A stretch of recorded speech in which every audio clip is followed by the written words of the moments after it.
Okay, great.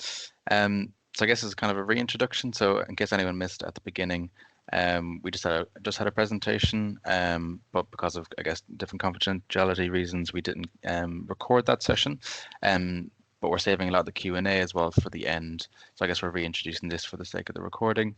So Molly, if you want to move on to the next slide, we'll just give I guess a bit of a content for the rest of the event. So we've already done the introductions and we've started off with one of the presentations. So we'll have two more presentations to come by two trainee clinical psychologists.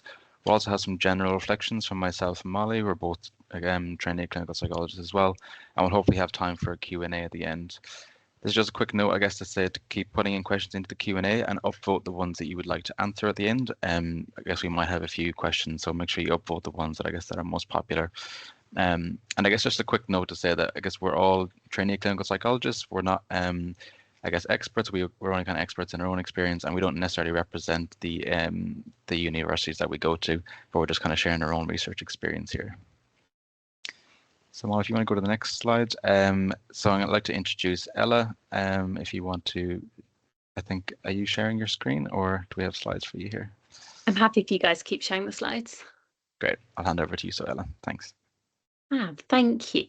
Yeah, there we go. So I thought I'd start with a bit of, I guess, what my motivation for presenting at this was. So I am Ella. I'm a second year trainee at King's. I came here because I do like research, but I don't have like peer-reviewed publications, didn't do a PhD, which I think can be a bit of a myth about King's.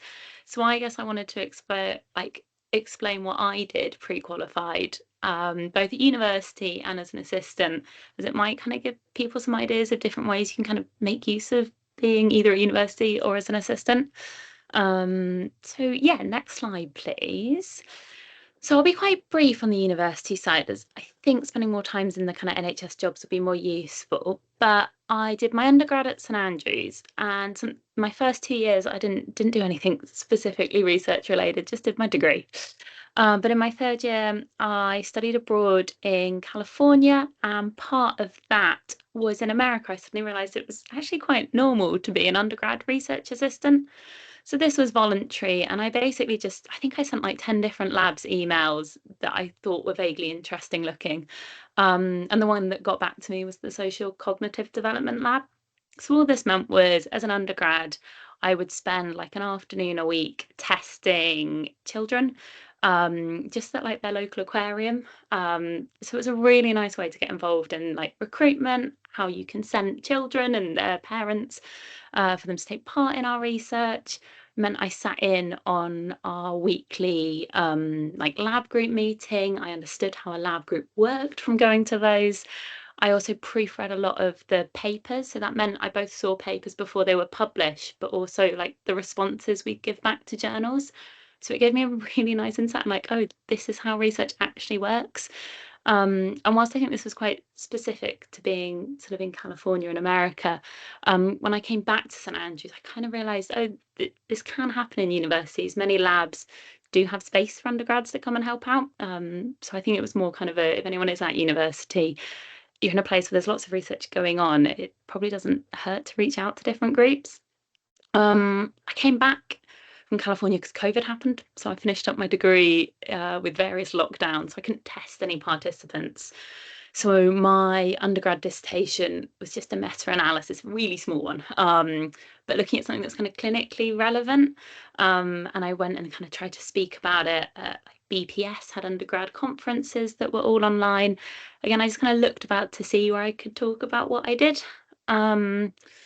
As I then kind of knew I was enjoying the research side of things, I did do a master's in psychological research methods. So that was great because we did get teaching kind of how you really critically evaluate research, how you design really robust studies, data analysis skills. But I also, again, was a master's student in a lab. So this was the psychopharmacology and emotion research lab. And this was a really nice experience because I joined a trial that was kind of up and running. Again, it was with participants kind of low in moods, depressed participants. So it was a really nice way to kind of, I guess, that one-to-one experience that I think Ottilie was chatting about earlier. I managed to get some of that as a master's student. I think I did the structured clinical interview for depression during that. again, it was just a nice way to, whilst I was doing my master's, analyze a bit of that data for my thesis, but really understand how research worked in practice, help out with recruitment. Yeah, so I think my point of the slide at university was just to see what's surrounding that you can get involved in. Can I go on to the next slide, please? So this bit is then the bit I kind of meant to spend a bit more time on. So I had 2 jobs in the NHS before starting training. So these are both assistant psychologist positions. And in both of these roles, I did quite a bit of quality improvement. So quality improvement is kind of an NHS tool to try and kind of improve some of the care that we offer. And I think this is a really nice way for assistants to be able to get involved with research. So my first job as an assistant in a health team for adults with learning disabilities, I ended up just doing an audit on one of our pathways. It was on our kind of challenging behaviour pathway. And in presenting it back to the team, we kind of thought a bit more widely about, well, what can we do with this data? We've got something that we've learned. We now want to test out an idea. Let's use quality improvement ideas to measure change. So this was a really nice thing to be doing kind of alongside, I guess, the other jobs of an assistant, like some of the clinical work, and it made the audit work, I guess, quite interesting because I got to then test out change. It also really helped as my second assistant job was specifically funded to do quality improvement. And I was having a look, and I think every now and again these jobs still pop up. So this was funded by like charity money to test out a specific quality improvement idea that a psychiatrist had about patients in a medium secure unit chairing their own CPA meetings. So the idea of this being that in a medium secure unit, they are there against, they're under sanction. It's not their sort of choosing in treatment. And the idea was to chair their own meeting. It was some of that kind of co-production in care, empowering patients. And my role as an assistant, and I think from all that experience I'd had before, was to try then measure the effect this was having. So I was really glad I'd done QI in the role before because I think it helped me get the job. So I spent about half my time doing QI. I guess it was lots of trying to get the ward team to help me measure change, test out different ideas to improve the project, tell lots of the other wards about what we were doing. But alongside this, I again had some sort of normal clinical roles of an assistant, so I ran groups and things. And in that, I did things, and I think I liked how Otley put it, of kind of being a bit assertive. I would try like take before and after measures of the group, as we would all do anyway, but took a moment to like, oh, look, we can look at this all together. We can share this back at psychology business meetings. I think I had really supportive supervisors, which definitely helped. But lots of the work that I think many people are doing anyway as an assistant, taking a moment to just sort of write it down, gathering it together, telling our supervisors or psychology meetings about it, was a really nice way to start like sharing some of the findings. So I guess I was coming here to talk about QI as we know that it's really good for kind of patient care, but I think it's also then a really nice way to put some of the research skills into practice kind of daily as an assistant. So I think on the next slide, I wrote down just some of the skills. I think if I thought a bit harder, I probably could have come up with another 5. But what was, I think, quite useful from this experience is, yes, data analysis can be a part of research, but there's actually a lot more that both the university, but also being an assistant to help me grow these skills, like designing a study or recruiting participants. That's so important. Now I'm a trainee. I am designing my own study. I am having to recruit participants, and I'm kind of glad that I had a bit of practice at this. This isn't my first time doing it because I did it in these other roles. Disseminating research, I kind of starting to realise it's just going and talking about it, telling our teams about it, telling the ward teams next door about it in ways that are accessible. And I think, as Otley said, it really helps you learn how to not sort of drift off into loads of jargon and sort of succinctly put across what you found. Yeah, and then on the next slide, I think is my last one, which was literally just say, this is my research now. So on training, we have, well, how Kings do it, so we do a small research project. So this I was doing in an eating disorder service in my first year, and this beautiful poster one of the assistants in the team made. And so that's looking at kind of the experience of our service from people from global majority backgrounds. That project is still ongoing. We're still recruiting, but I'm really looking forward to understanding some of the themes that are coming through, and we get to present this back to our team. And I think I'll present it back to the wider eating disorder team at Maudsley to see how we could kind of improve our service. And then my main project is exploring the relationship between eating disorders, autism, alexithymia, and interception using a network approach, which is a really wordy title right now. But basically, I'm really glad that I'd had the prior experiences before training, as it's given me a bit of confidence to be able to design these studies, recruit to them, do all of the parts of research that we kind of are expected to do once we become trainees. So I think that's everything I've got to say, but very happy to answer questions at the end. Thanks very much, Ella. It was really helpful summary of everything that you've done. So I'll introduce Grace, who's come to us from Royal Holloway. So thanks so much, Grace, for joining our talk today. And I will go on to the next slide and hand over to you. Thank you. So yeah, I'm Grace. I've just finished my first year, so I officially can say I'm a second year trainee now, which feels really crazy and it's gone super fast. But yeah, I am at Royal Holloway University. You can go on to the next slide, please. So I have like a little timeline of research experience. I feel like it sometimes just helps me make sense if it's a little bit more visual. And that's probably because a lot of my roles have overlapped because I've tried to get a bit of research experience whilst doing my clinical work, like what we've said before. So I did my undergrad at UCL, and whilst I was at UCL, I was working in a special needs school because I'd taken a gap year before, after my A levels, and then I just continued doing that as bank staff. I know you guys have the application event in a couple of weeks as well, but that's something to think about. Had to get the clinical work as well whilst you are on your undergrads. And then once I finished my undergrad, I did a postgraduate diploma as an educational mental health practitioner. So it's training to deliver low intensity CBT in schools. So you work in primary schools and secondary schools and with parents and carers and with children. And as part of this training, you do a mental health audit. And that is within the schools, and it's focused a lot on the whole school approach to mental health and well-being. So it's really linked to the Green Paper 2017. So this is a lot about kind of like thinking about best practice and are schools doing it, yes or no. So that's really thinking about the audit aspect from research rather than kind of being quite exploratory. It's more like yes or no, and then thinking about some recommendations.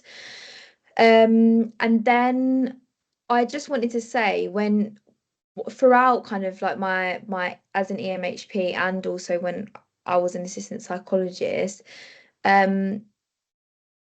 for me, thinking about, and I know some people have said in the questions as well, when we talk about research, it isn't just research when you're on the application process and when you're talking about this in interviews, it's research and dissemination.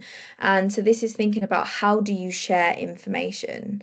So yes, one way of doing that is through research specifically, but it can be also things like creating resources, like the AP that helped with Ella's, she's helped recruitment for a piece of research, but it could be like creating self-harm resources or putting up a display board around a school, something that I did, delivering staff training within an NHS context, or for example in schools, delivering it to teachers or to parents to help them understand it.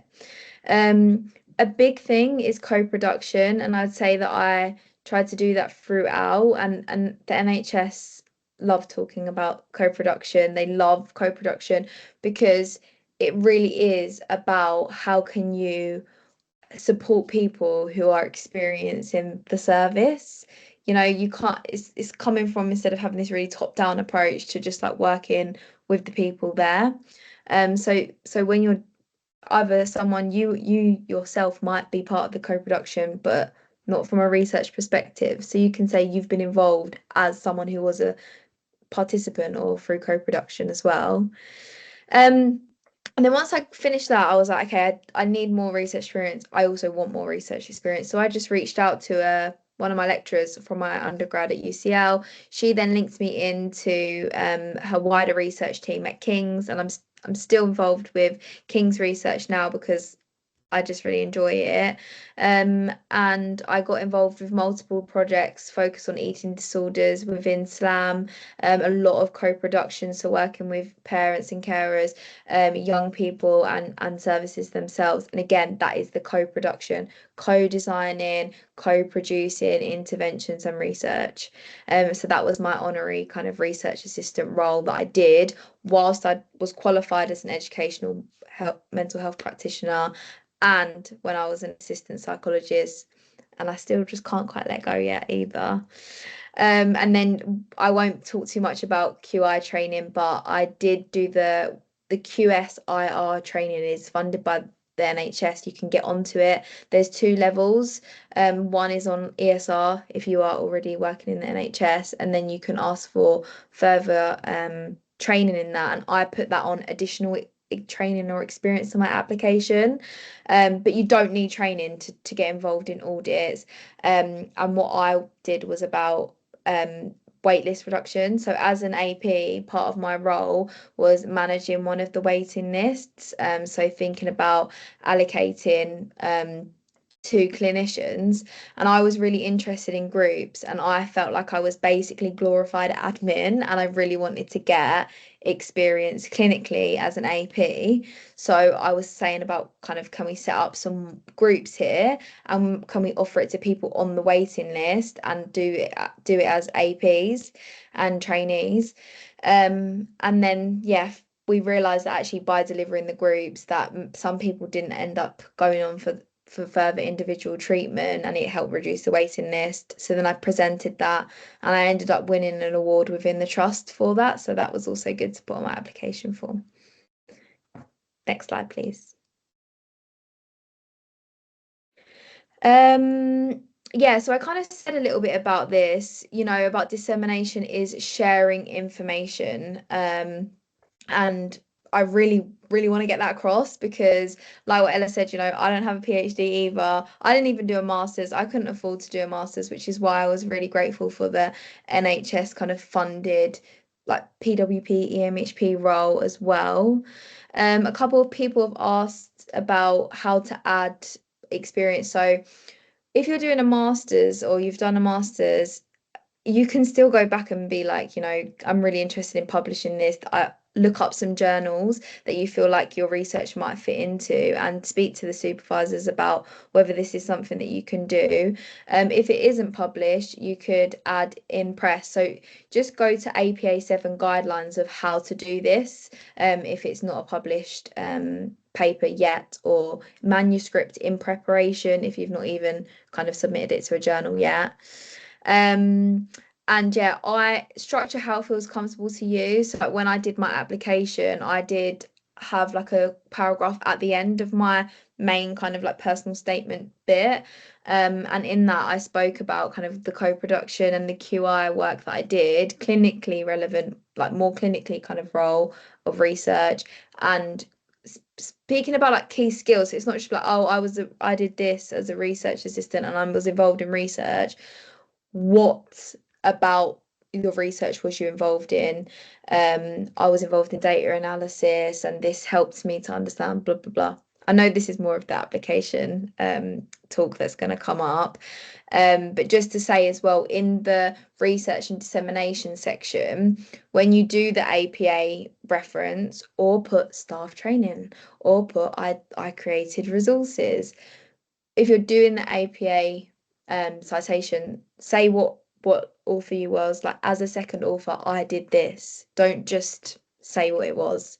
That don't just put the paper with your name. Well, you can't put your name explicitly, but you know what I mean. You know, say your role, say what you did.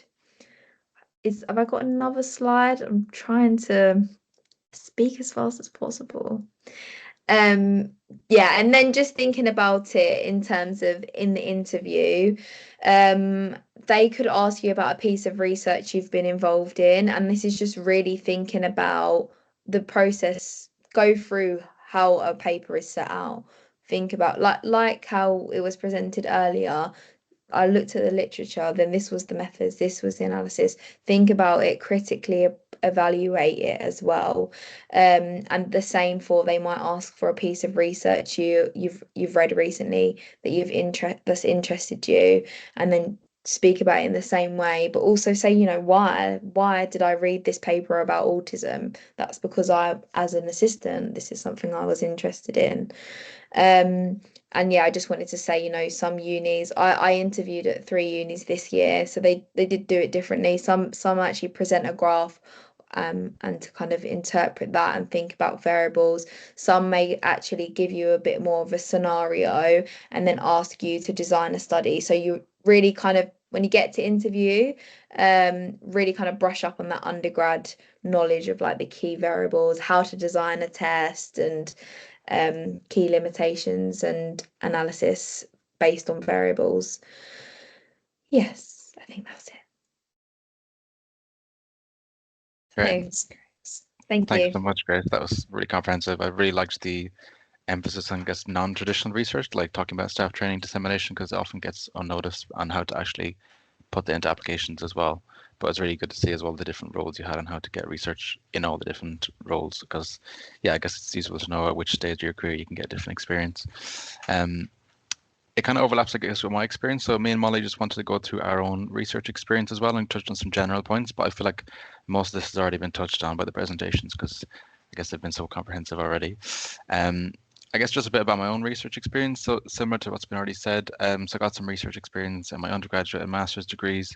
I did some voluntary research assistant stuff while in uni with some lecturers that I was in contact with, just doing some very minimal work, but just keeping on top of some projects, being involved in some papers. And then when I left uni, keeping in touch with them as well. So whether you're still in contact with universities or in university, or maybe you've just left a few years ago, maybe you could get back in touch with people. That can be a really useful way of getting involved in projects. From there, I did all clinical roles, but I still stayed involved in some voluntary stuff on the side. But then most of it, which I actually probably used most in my DCLIN interview as well, was the kind of applied research, similar to what was been presented already. So QI projects in particular, I think that's a really good one. I know there was a question around using QI project in an application. To me, I think it's actually almost as valuable, if not more so, in a DCLIN site setting, because it shows you're able to actually ask the service users, you know, what the issue is, ask the service what could be improved upon, and actually reflect and improve our services, which is what an NHS clinical psychologist, I guess, is supposed to be doing. And also just, I guess, some of the skills that's been referred to in the Q&A as well. So in terms of database management, I was always interested in research and database in general, so I tried to kind of take a bit of a lead in my clinical team, and being able to say that I took that lead in the team was just useful to actually include in my interview in terms of actually database management, chasing up people, actually looking at outcome measures and evaluating and stuff like that. I think is a really good skill to include. So I guess that's the different types of research involvement. I just want to put 2 points in there around I guess, yeah, developing competencies in your appraisal. So I'm not sure if other trusts do this, but SLAM do yearly appraisals. If you feel like you're not reaching your research competencies, maybe that's something you're lacking in when you're applying to the DCLIN, it might be good to actually note that in your appraisal, or maybe you have like a yearly meeting with line management or something like that. You can actually note this down and set some actual achievable goals so you can actually come back to them. Because sometimes it might be hard for supervisors to know how you can reach those competencies. So you can actually set yourself some goals. That can just be a useful kind of forum to do that. Or if you have just regular supervision, you can also set goals there, and they can actually help you brainstorm what might be useful in the service to get involved in. And I guess the last one for me is just on research champion roles. Again, there's something that SLAM do. I'm not sure if other trusts do it as well, where each service within SLAM has a research champion. So if you want to get involved in research more, you could apply to be a research champion, and that involves in being aware of different trials happening in the trust, getting maybe participants in your service involved in research and things like that. Again, it's something that's could be good for to put on your application, just to kind of develop those kind of basic research competencies as well. Molly, do you have anything else to add to that? I don't think to kind of the general points that you've covered. I suppose that just to give everyone a bit of background or a bit of information about my own research background, so you know kind of the perspective I'm coming from. I actually come from a very research heavy background, so I'm definitely not the norm for kind of the DCLIN trainees. I did a lot of kind of research assistant experience back when I was in the US. As Ella said, it's very common in undergrad, so I had a few undergrad roles. Then worked as an RA for a couple of years, came to the UK to do my master's, and then I ended up doing a PhD. So I have a lot of very research heavy experience. So I have a lot of knowledge about how to make that research experience translatable to clinical, kind of where those skills overlap, how that looks. But I did also do some honorary AP work while I was a postdoc. So that's kind of also where I got some experience doing service evaluation as part of that role. And then also to note kind of, I guess, the first point on this side is that different types of research involvement. And you've heard today about lots of different ways that you can get research experience as clinical roles or while in those clinical roles. But another one is actually as a trainee right now, I'm working with an assistant psychologist in the first service that for my first placement. So an assistant psychologist has been helping me with my service evaluation, which all of us have to do, at least at King's. We have to do a service-related project in our first year. And oftentimes that comes from our very first placement. So if you're in a service that has trainees come through, you can always ask to get involved in their research. And that's another way of kind of getting that research experience and also kind of getting a sense of what that looks like for a trainee. So just to throw that idea in there as well. But I suppose kind of thinking about some of the other kind of general points, each DCLIN Psy course has different requirements for your research experience that vary in length. So I think King's is minimum 6 months of full-time equivalent research experience. Again, that can come from a lot of different areas. So that doesn't have to be a full-time RA role. But you just need to make it clear in your application kind of how much of your time goes into the research. So I actually, in my experience, broke down each of my roles into this is the research component, this is maybe the full-time equivalent 0.3 or something, and this is how long I did it for. So they can very clearly see how that all tied in. And then they could calculate it more easily so they didn't have to work so hard.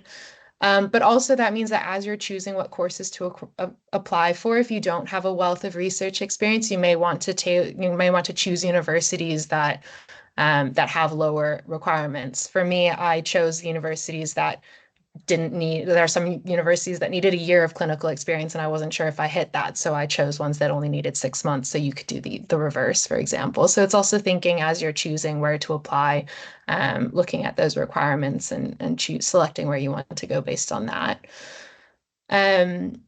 Second, thinking about that kind of dissemination, and Grace, you both mentioned kind of those different ways that can look. So really keeping that in mind, it can be anything from, as they said, kind of sharing handouts.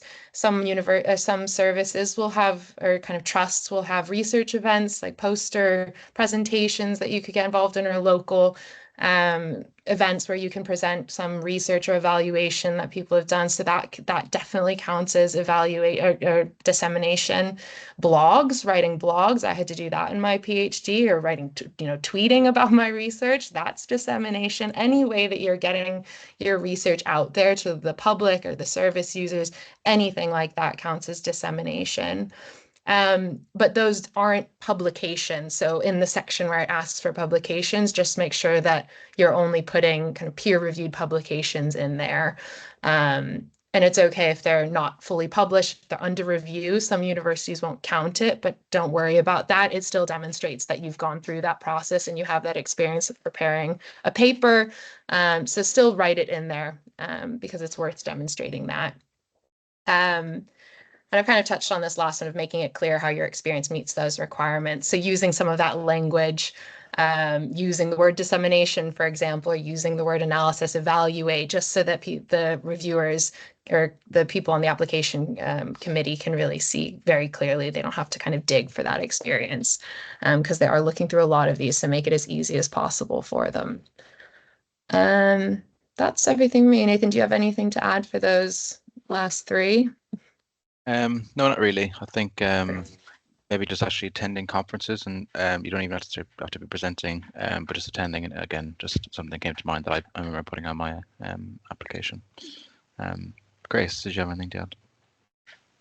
Yeah, I was just going to say, in the section that is kind of research, it's also for dissemination as well. So I did put in there, you know, about the QI work that I've done, and about the like the waiting list reduction. I'm just having a look now what else I put on there. Yeah, and also about the completing the mental health audit with kind of questionnaires in there as well. So even if you don't have published, because I think, you know, I did kind of get an offer at King's as well, and you don't need to have published work all the time. I think it's such a stress for many people applying, and I think if you do have experience, don't limit yourself just because it's not published experience. Talk about it, reflect on it, and really think about your involvement in that. Yeah, thanks for that, Grace. It's, yeah, definitely, I'd say a lot of trainees, maybe even half at King's, at least in my cohort, don't have publications prior to being prior to getting on. So definitely don't let that deter you. Yeah, absolutely. Great. So thanks so much for our presenters. So we'll keep going with the Q&A to get to end the event. So keep upvoting and keep, I guess, putting in your questions. So myself and Molly will just kind of take a few of the most upvoted ones rather, and yeah, we'll kind of use up the rest of our time doing that. So I'll take the first one. So the first one was from Charlotte. So can you tell me more about how to bridge public involvement into research, please? So this is a huge priority at NHS at the moment, and I think your project sounds great. So I think this is referring to Audley's presentation. But yeah, absolutely. I think patient public involvement is absolutely huge in NHS research. It's really, really important. If anyone doesn't know what public involvement is, I think it's changed to public PPIE, I think it's inclusion and something else. Patient and public involvement and experience, is the experience? Potentially something like that. Yeah, so essentially it's actually working with, as Grace already mentioned, it's actually working with the people you're hoping to do research for. So for an example of this, I'm currently doing my Declan thesis, neuromodulation in ADHD. So we're actually creating a PPI group of people who would live with ADHD, but also carers and charity workers, people who understand ADHD. And the reason why we do this is we don't want a group of researchers just doing research on what we think is important. It's actually consulting those with lived experience of what they think is important and how we can actually shape our research accordingly. So I guess in terms of how I've used patient PPIE rather, is actually creating a PPI group if you're actually doing a proper research project. But this can also be done in more informal ways. So for example, if you're in a clinical role, maybe it's actually doing a survey with service users, maybe it's actually attending maybe some meetings in your clinical space, or actually just asking service users for their feedback, maybe asking carers. So anything that actually allows them to be kind of co-involved or kind of able to kind of co-produce the research is public involvement. So those are kind of just more informal ways if you don't necessarily have the resources or kind of budget to actually recruit a PPIE group. But yeah, I guess I'll put that to the rest of the panel. How have you guys kind of bridged public involvement into your research? I always think this time it's quite, I would put it in the chat, but I don't think I'm techie enough to Google the ladder of co-production. That can be quite nice to think about all the different ways that we can kind of come in at. So in my service related project, we as researchers in the team had the idea. It had already been through ethics, but I thought it was important to involve people. So the level we could do it at was I think a family member helped us review some of our like recruitment materials, helped us review some of the questions we were going to ask, shaped them a bit. And so whilst that's not kind of the top level of, like, as Nathan's example of trying to get the people who's going to benefit the research we kind of are doing about to help us come up with ideas, we can still involve sort of other rungs of that ladder. So yeah, I think you can just type Google, you can Google the co-production ladder, and there's lots of nice ideas. and I found it quite useful just to think critically, okay, this is where I'm at. How can I bring it in? So yeah, reviewing recruitment materials, improving them, improving interview schedules has been one way that I've done it. Yeah, I would say like my service related research project, and I think it was Molly like who said it. I think it's a really good idea actually if you are around trainees to know that all of us do service related research projects in the first year, and you can just say to them, you know, can I get involved in whatever way? And I'm sure, thinking back to it now, I think, gosh, I would really have appreciated an AP to help me. So I did mine on reasonable adjustments for autistic adults in adult mental health services. And so I've done it in co-production the whole way through. So what that means is I had kind of like a one-on-one with an expert by experience to create a questionnaire. We then created the questionnaire. We sent that out to staff. When the questionnaire results come back, we both analyse the results, thematic analysis, but also looking at the quantitative analysis. We agreed the main themes. Then we thought about recommendations. Then that recommendations have informed a working group with other professionals. Then I've gone back to the expert by experience, and then we're creating a presentation that we're going to then present to the psychological pathways, and she's been involved in that, and she's actually then going to be involved in staff training after this as well. So it's really thinking about like all the way through if you can, but also it could just be parts of that, you know, because it's sometimes difficult. And also as well is thinking about if you are doing this, really thinking about funding, you know, and not trying to do it in a way that is tokenistic as well. It's really thinking about valuing their lived experiences and helping us to shape services. And you can also think of public or patient public involvement, not just in terms of research, but also in terms of service and development. So for example, my service-related project was evaluating a PTSD group, and we didn't do kind of the gold standard PPI that Grace did, but we had a feedback survey at the end, and we had in our review calls after the group, we asked people how they found it, if they had any ideas for improving it or anything that didn't work well for them, what we could do differently in the future. That may not be gold standard, but that's still involving the patients, the service users, and developing some of the interventions or trying to just improve the offering that the service has. So you can also think about that level while keeping in mind that that's kind of not the gold standard, but still very helpful at any stage. Lovely. Does anyone have anything else on that question? Otherwise, we can move to the next one. Hopefully that was comprehensive. Lovely. So the next top comment is top questions rather, is from Annabelle. Within the application form, where is it appropriate to include all the extra trainings, courses, the research completed within an NHS or voluntary role? Would you include this in relevant experience, or would you highlight this in course questions? I think Grace, you kind of touched on this a little bit already, but I don't know if anyone has anything. Yeah, Grace, if you have anything to add or if anyone else has anything.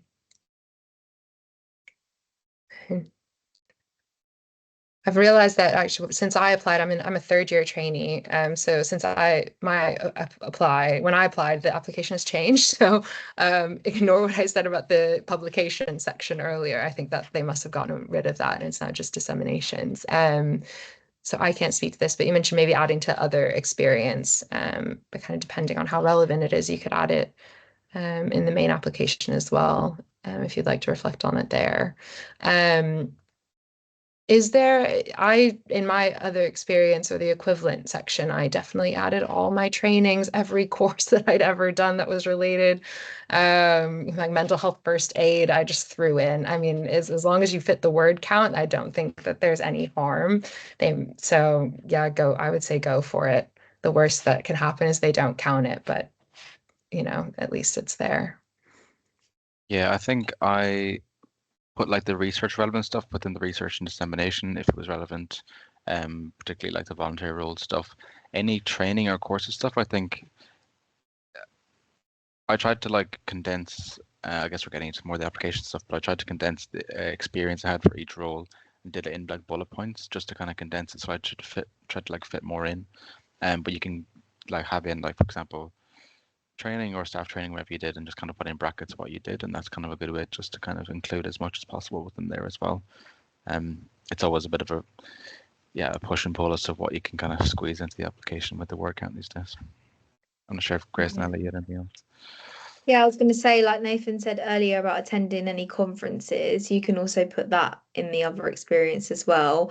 I also went with my lecturer to a UCL lecture because he was a kind of an ad hoc lecturer and I supported him on the lecture day. So I added that in as well. Like it could just be something random, but if you feel like it is relevant, just put it in. And I also just think if you've got the words, just put it in because you don't know what yeah, just add it what you can. Yeah, and I think, oh, go ahead, Noella, go. No, I just pulled up my application because I couldn't quite remember what I'd actually put in it. And in that main kind of chunk of what's made you a better candidate for training, I did briefly reflect on what I'd learned from research because it felt important to me as it's something I liked.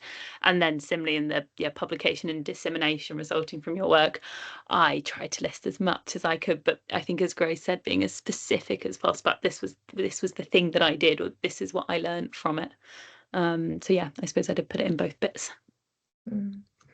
Yeah, and I'll speak to this more in the applications event, which we'll send the link for, so don't worry if you haven't signed up for it yet. But in that kind of CV section of the application, which hopefully is still there, you put in like I didn't put full sentences, but then I also put in single words of like data analysis, dissemination. Like I threw that into the roles where it was relevant, where I did that.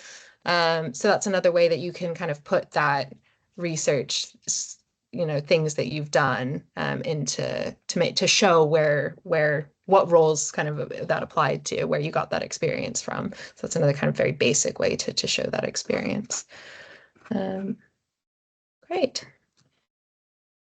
Great, so I'll move on to the next one. Yeah, I think I've already put a comment in, but I guess I can put it back to the panel. So the next one is just wondering about how to look for research roles within the NHS, as most of the roles that I've seen are either asking for qualified therapists, workers, APs, etc.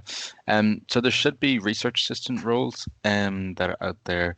It is quite difficult to find them sometimes, but the usual sites like NHS Jobs, or just kind of basic job sites should usually be advertising them.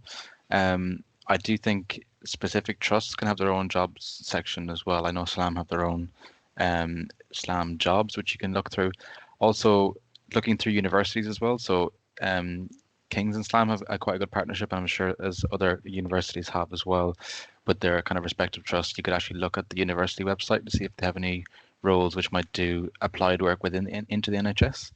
I guess that's my knowledge anyway so far of, I guess, research work. Not sure if anyone else on the panel has anywhere else they can look for research jobs. I think sometimes it is just asking around as well when you're in the service. So when I was an AP, I didn't know that research assistant jobs in the NHS was a thing either. I thought there was just at universities. And then once I started getting involved in some like QI things, that research assistant started contacting me. And then I also found out that they are often involved in multiple projects and they recruit. They basically support with recruiting for research projects that want NHS recruitment. So then they can often be involved in various projects and get and then get different publications as well. But you as an AP could say, as part of my job plan, could I link in with them? Yeah, also a bit of a plug for kind of research assistant roles outside of the NHS that can also provide really valuable research experience as well as clinical experience. If you get work on a clinical trial, sometimes those are run through universities in collaboration with trusts, as Nathan said. So I wouldn't shy away as well from, if you do have a lot of AP experience, or even if you don't, you can still get a lot of really good clinical experience through research as well. So if you do want that research experience, do look at places. Even Indeed, I think I found just a few research assistant roles through just that, just kind of putting research assistant. If you want to tailor it to clinical, you can look at clinical research assistants, or look at clinical trials, and that will kind of tailor it a bit more to that kind of more clinical side of research.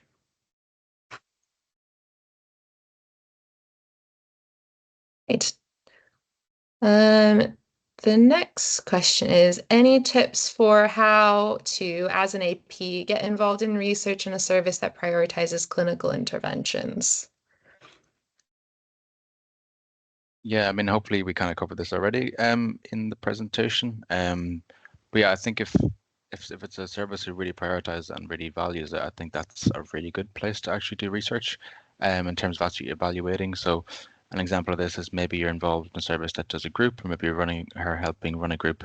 It might be adapting a group protocol or something. So you could do yeah, write up, I guess, evaluate how it went. So you could do some outcome measures, identify what the group is trying to actually change, do some pre and post measures, maybe get some qualitative feedback from the attendees, and maybe bring in some other measures. And that's one way of doing it. Any sort of QI stuff can be really useful for a service that wants to improve their clinical effectiveness. Is also really relevant for a service that prioritizes kind of clinical interventions. But I do think you'd be surprised, I guess, what research goes on in kind of these services and in kind of trust. It mightn't necessarily be on the ground, maybe in the clinic, but it might be some research going on behind the scenes. So it's always worth kind of reaching out to see who's involved. Yeah, that's, I guess, what I would say for that one. Yeah, in my experience, I've been really lucky that I've had very supportive supervisors, but I've rarely had supervisors kind of not want that information, whether the group did what it said on the tin it was going to do, or whether your service is kind of providing the care it says it's going to. So once you've got an AP position, I think discussing these things in supervision, I really like Nathan's idea of trying to build it into appraisals or job plans where you can.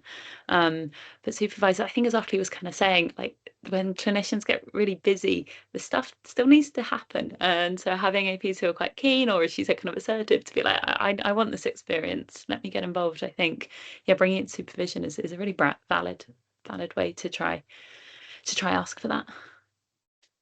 And you may also notice some questions kind of naturally coming up in meetings of, oh, I wonder if this group is reaching the people that we wanted to. I wonder if it's representative of the community that we serve. That could be a nice lead in of, oh, maybe we can look into that. Or I wonder if this intervention is working well for people with neurodiversity. Like if these types of questions are coming up, or you're hearing the clinical staff around you ask them of this, then that could be a great way to kind of lead into what might be useful. But yeah, speaking with supervisors, I think is helpful. There was a question as well about how to start a journal club as an AP, and I think that is pretty much the same. It's kind of speaking to supervisors, putting it in your appraisal. I think that applies to both.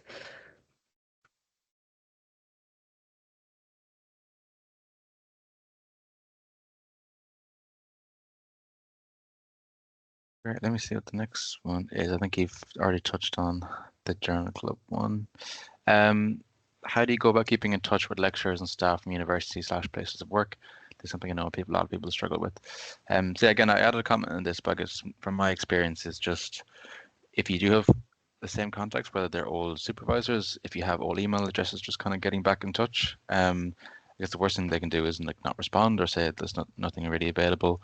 If you've lost contact, or maybe you've lost your university email address, for example, you can always go back into any university website to see if there's any contacts there. I guess what I'd recommend is probably getting in touch with a kind of specific interest by saying, like, I see you're involved in this type of research project, instead of just saying, can I be on a paper or something? Because I mean, yeah, everyone wants to be on a publication, but those papers kind of come out of proper research projects with people kind of working hard on certain areas. Maybe asking about a specific area of interest and saying that, I'm really passionate about this area, I want to work in it, or you want to get some general work experience in this certain project you're interested in. Or you could actually, if you don't have any contacts still from university, or it's hard to get back in contact, or maybe you've moved country, you've moved kind of places, you can always ask in your service if anyone has any research connections that they can get you in touch with. Again, most practicing clinicians should have some research kind of involvement, whether that's active or maybe in the past, so maybe they have some connections as well that they could easily forward on to you as well. But yeah, any other tips from anyone else in the panel?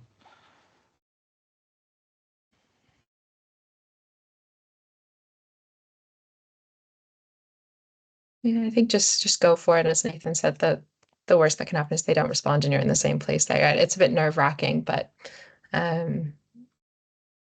it's okay. They're used to it.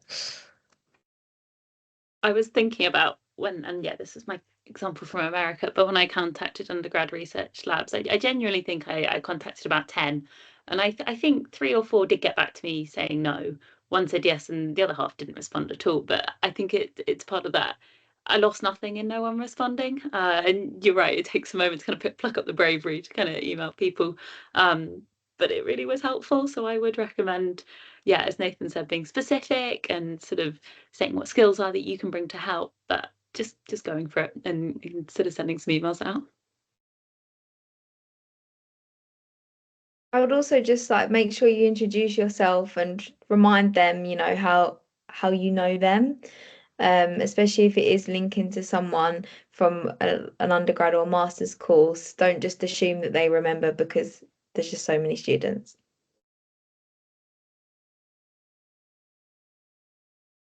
Lovely. Next question. I think Nathan, you've answered it. QI service evaluation does count as research experience for the doctorate, so please do include that.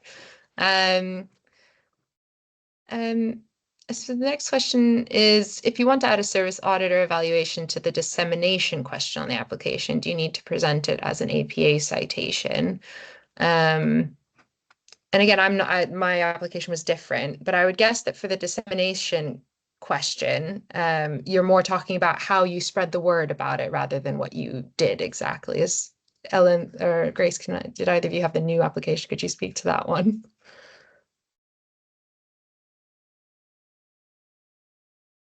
Yeah, so I just put along the lines of kind of like I also conducted I completed a service quality improvement project titled this, which I presented to the MDT. That was all I had words for because like I want to include other disseminations and research experience, so just put a nod to it. And then as we said, you can reflect on it a little bit more in the personal statement, and it's weighing it up, as Ella said, if you've got a published piece of research, you're probably going to want to go into a bit more detail about your role there, and that's going to use up words. Whereas if your main kind of research experience is the kind of QI or audit work, then show you, it's all about demonstrating the skills and then kind of showing a little bit about the breadth of research and dissemination. Yeah, so I'm just looking over mine now because I didn't have any publications. Nothing's in APA format for mine. Mine is just sort of cut down the titles to be as brief as possible and kind of said exactly what I did. Whether it was, I think one of them I was like, oh, I devised the analysis plan for this, and another one I presented the findings at that BPS conference I spoke about. Other bits I spoke of, I supported data collection or poster design. So I just tried to be really specific with what I did, but because none of mine were sort of peer-reviewed publications, I didn't APA cite them in that bit. Also to say, I didn't APA cite my peer-reviewed publications because it's just way too long. So yeah, I cut out all the authors except for me, and I shortened the journal names because some of them were just too long. So even the APA, like don't stick to kind of the gold standard because there's just no words. So do what you have to shorten these things down. Just make it clear what's a peer-reviewed publication and what's other types of dissemination. We might have time for just 1 or 2 quick questions, and then we just want to have 5 minutes at the end. So I guess I can answer these 2 because they're quite short. So first one is, if you have an idea of research within IAPT, such as looking at patient experience forms, who would you best speak to? I think Grace and I both commented there, but yeah, I think speaking to your supervisor first as the first point of contact for kind of most of these things. Your service lead could also be someone to talk to. They might be able to put you in touch with someone who maybe actually coordinates research within your service. They might have a research champion or other kind of points of contact as well. And before I kind of put that to the panel, In terms of database management, I think we've answered that in the comments as well, but that just is anything referring to the organization of research data. So it could be just inputting data into Excel or into SPSS, or just gathering outcome data into whatever kind of shared file you guys might have in your service. Say any skills around that is what that's referring to. On each of those two, does anyone have a quick input on them?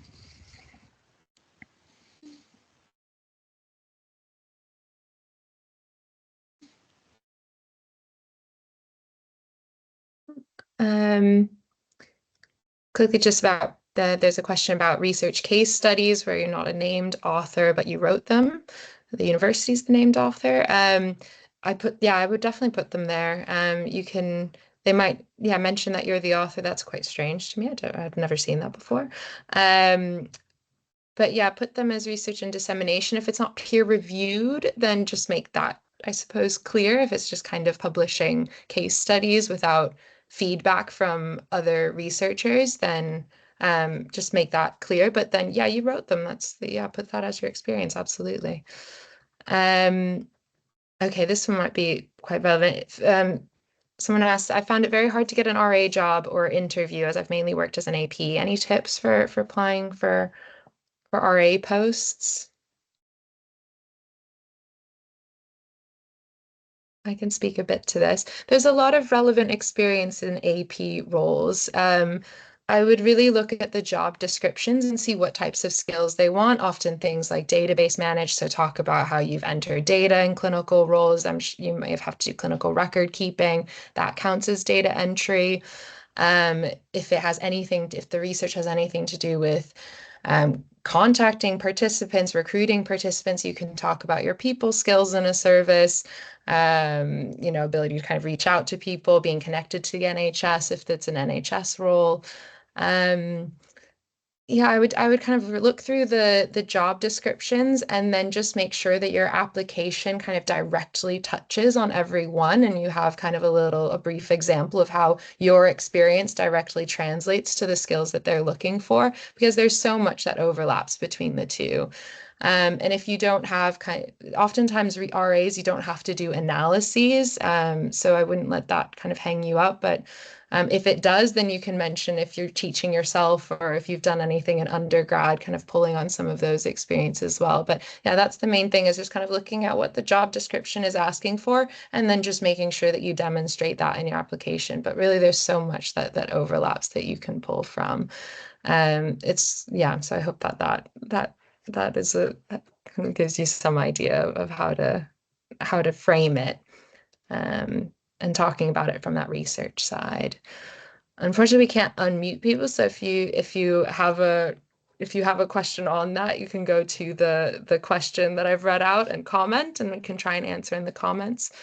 Otherwise, I don't know, Nathan, if we have time for another question, we probably have to move on from here.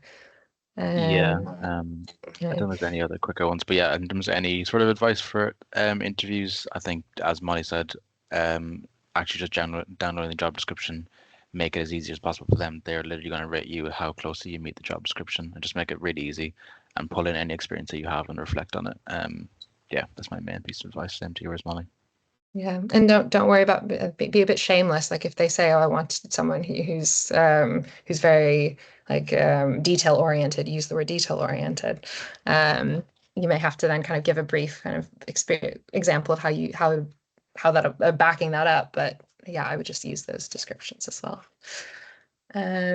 We will, for the questions that we've answered, we will be kind of circulating those, the questions as well as the responses. So if you do have any other questions, feel free to send those in, and we'll do our best to respond to them, and then we can circulate that. Or if you have a follow-up to one of the ones that we answered, we'll try and answer, and then we'll circulate to everyone who's attended as well as our mailing list.